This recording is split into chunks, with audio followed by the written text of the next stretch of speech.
So, hey guys, Chausa here to talk about the World Cruise Super Sugo Fest, and I'll cover both JP and Global in this video, as much as I can at least. We don't have all info yet. Global is always finicky about releasing the legend list, but we'll do what we have, and we'll get confirmation when the Sugo launches at news time tomorrow. Or today, depending on your time zone. But yeah, this Sugo lasts for a month. And as we expected, after the JP data mine, it is 15% chance of SugoFest exclusives for both JP and Global, which is of course very nice. And I'll say that as we got more info about this Sugo, like in the beginning, it looked like total trash. Like, I won't say irredeemable, but it looked like they are just going to cash in on Roger and Odin. All of these are going to be absolutely awful, but I'll say that as it stands now, it's, I'd say acceptable. It's debatable. Some will call it good, some will call it bad, but I say that it's okay. Okay, so let's check out. We'll talk a bit in general about first, because most of this is the same for JP and Global. And then we'll talk a bit about the differences between them. But yeah, this is 15%, and that's triple the normal rate. Since the new system, we have a 5% rate for legends, with each legend poster being 0.5% chance. And they confirm a bit about this Super SugoFest thing, and it, as we expected, it is indeed so that we'll have a new type of SugoFest titled Super SugoFest, and legends that debut on Super SugoFest will only be available to pull on other Super SugoFests. And we do not know how often they'll be. Like, it's up to Bandai. In other gacha games, limited events like this might only be twice a year. Maybe it will be around that, probably not less. But yeah, we'll know that worst case scenario, we won't get Odin and Roger for half a year. So that's important to remember. And as they also say here, they are only available as Super SugoFest and won't be available in any other SugoFest. But they also mentioned that they won't be pullable in any special rare recruit. And by this they mean the tickets. So they can't be pulled from any type of ticket, from Treasure Map or Kizuna or anything. So that's just important to remember, that there's no second chances here until next time they appear on a Super SugoFest, which you do not know yet. So something to keep in mind. And yeah, let's look a bit about the steps then. We already knew them, and they're the same on Global and JP. The good part is that there's a lot of one Rainbow Gem steps, which saves a lot of gems if you end up having to go for the guarantee.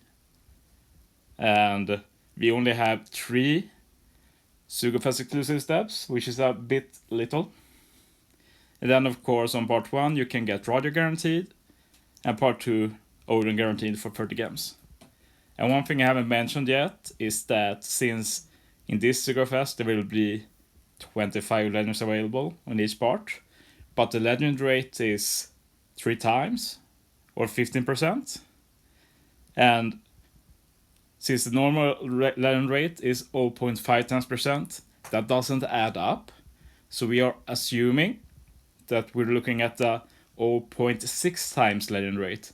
And that's honestly what saves this SugoFest. Like, now you can say that, oh, this is what a Super SugoFest is. It's easier to pull the legend I want, for example. And yeah, the rate for Odin and Roger has improved because of this. Like, if you spend 300 gems, for example, you're at around 25% chance. If you go up to 500-600, you're at around 50%. So if you go to guarantee, you have really gotten pretty badly shafted. It's a big chance to get them before that.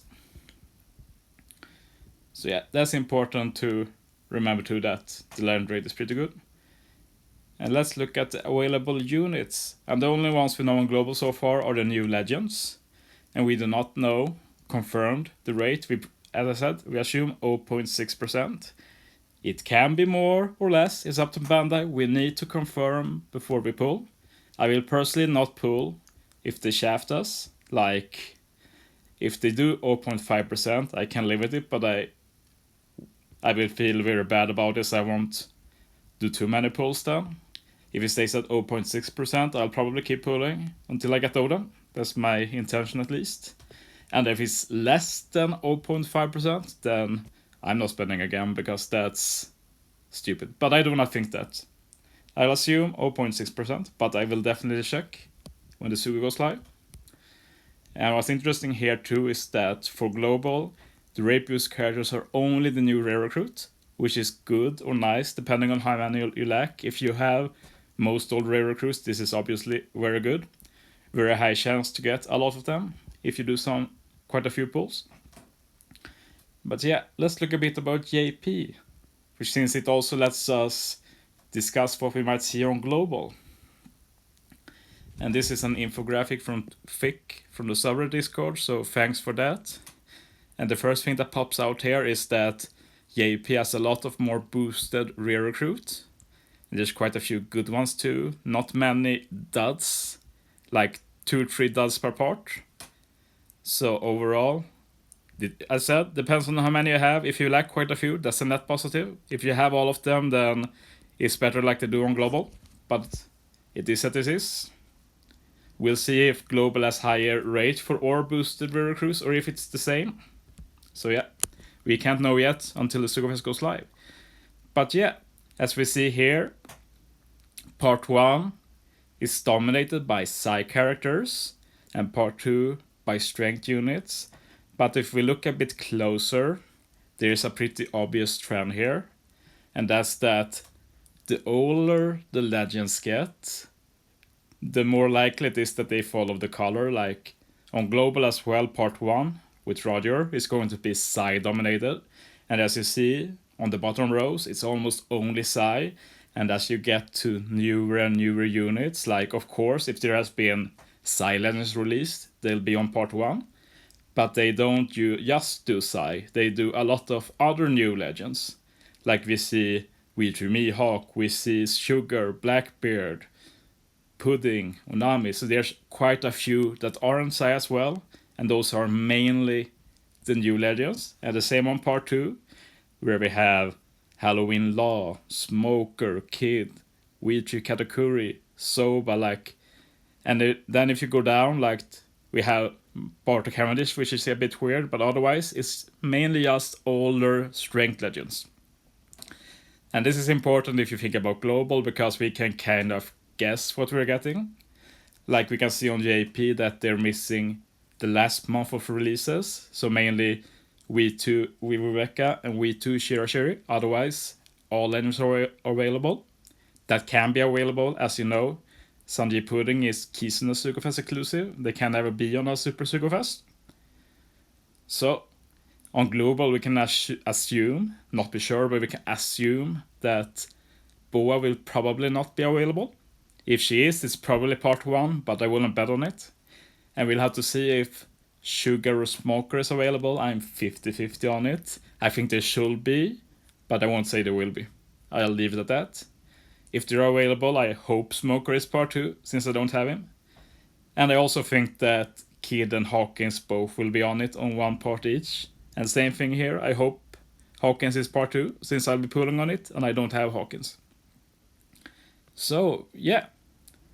That should give you an idea, I guess, what we're to expect.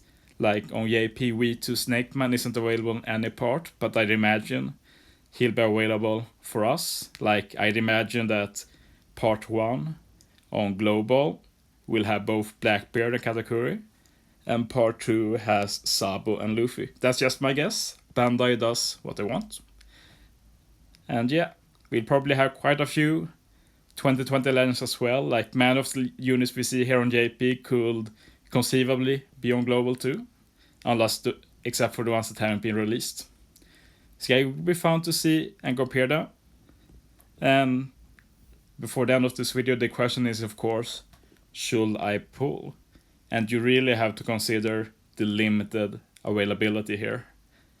Like, we don't know when they return. They might return as early as global anniversary. They might do that at Super Sugo Fest. Or Super Sugo Fest might only be joint events going forward, like twice a year. We do a big crossover and all of that, and we have a Super Sugo Fest, and it's very hype. They might do that too, we just don't know until we get the next Super Sugo Fest. So that's just something to keep in mind. We do not know. So yeah. The only thing I can say is wait and see what legends are available. If you lack quite a few, then it's not bad to do a few multis. This event gives a lot of gems. I counted them just now, and it's at least 159 gems guaranteed if you do everything.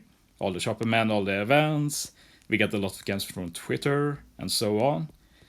So yeah, it's not that bad to do some pulls, because you'll get a lot of games back, and it's probably more than 159 since there are a lot of different lottery with a lot of different winners, and a lot of them are different tires, so it's not inconceivably to be lucky and get a few more games from those. But yeah, I will be pulling for Odin at least. I'll be putting up some pull widths when I'm done. Hopefully I don't have to go to 30. I really hope that. It's like 80% chance to get them before 1k games, and I hope I get them way before that. Hopefully, otherwise I'll have to skip some Sugos I'd like to pull on. But yeah, what can you do? We are now in the reality of limited Sugo Fest exclusives that may only appear twice a year. So plans change. But yeah, thanks for watching and good luck to all of you pulling.